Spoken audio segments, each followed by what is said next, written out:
is somehow different. It's very strong. See what it says. And a woman came out of Samaria to draw water.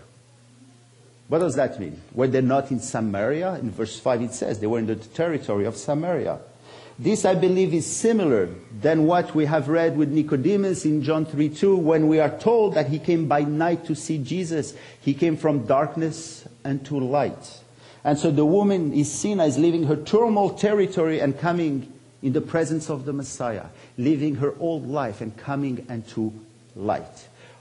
As all of us, before coming to a saving knowledge of Yeshua, we need to leave our old ways and come to light. So she came out of Samaria, it says. The circumstances, the places are all the same, but we are given a new perspective of things. It's a new birth.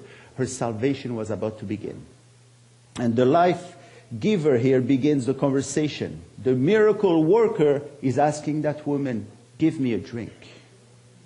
And this is where we see her surprise when she realized that a Jew actually was asking her for a drink.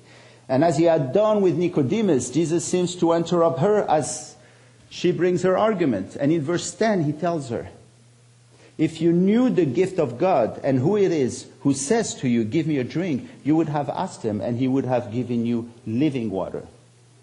At this point, I believe that the woman started to understand that something about the man that was in front of her was something different. And while she protests and says in verse 11, sir, you have nothing to draw water with, and the well is deep. In verse 12, we have an indication that she understood that something of great spiritual nature was happening, because she starts to compare Yeshua with Jacob.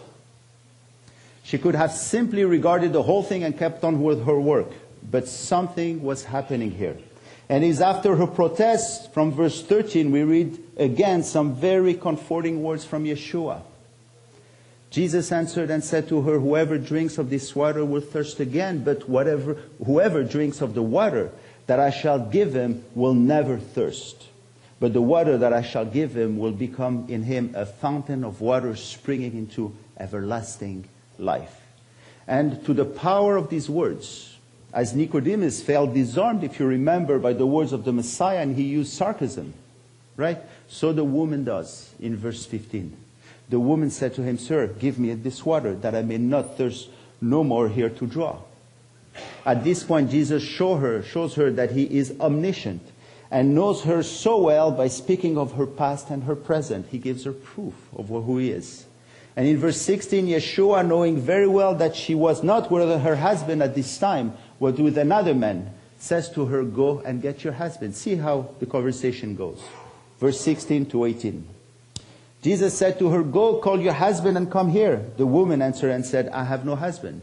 Jesus said to her, you have well said, I have no husband. For you have had 5 husbands, and the one whom you now have is not your husband. In that you spoke truly. I believe that this is at this time that she understood that she was in front of someone greater than Jacob. This is where she says in verse 19, sir, I perceive that you are a prophet. Perhaps she thought of that prophet spoken of in her religion, who was actually the Messiah.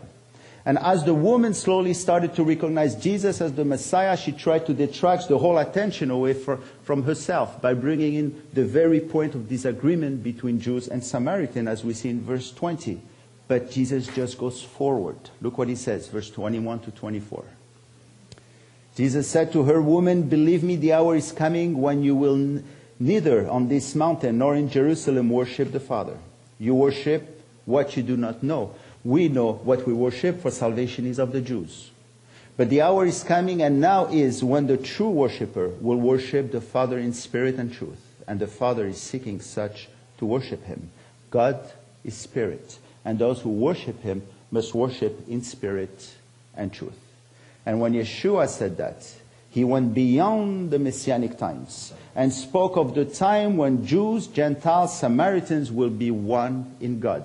A time that was soon to come. A time that we find in the ecclesia, in the church.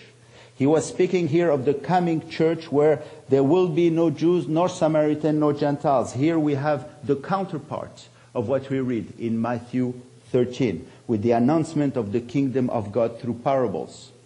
Here Yeshua clearly announces that this kingdom to this woman, who I believe is now a believer, otherwise he would have hidden the mystery of the kingdom to her. It is also interesting to notice that when Philip later went to preach the word to the Samaritan, if you remember in Acts 8, there he spoke, it says, of the kingdom of God. He kept on what Jesus had started. The Samaritans needed to know that Gerizim or Jerusalem was no more important. That in the kingdom of God, we all can worship God elsewhere and everywhere. That was the message to her. And it is here we are told something quite extraordinary about the nature of God. Verse 24, God is spirit. Like someone said, some of the greatest pronouncement by the scriptures occurs in unexpected places, like in John 4:24. This is, by the way, very, very heavy. The primary meaning of this statement is that God has not a body. And because he has no body, he needs no local dwelling place, no temple, no material offerings.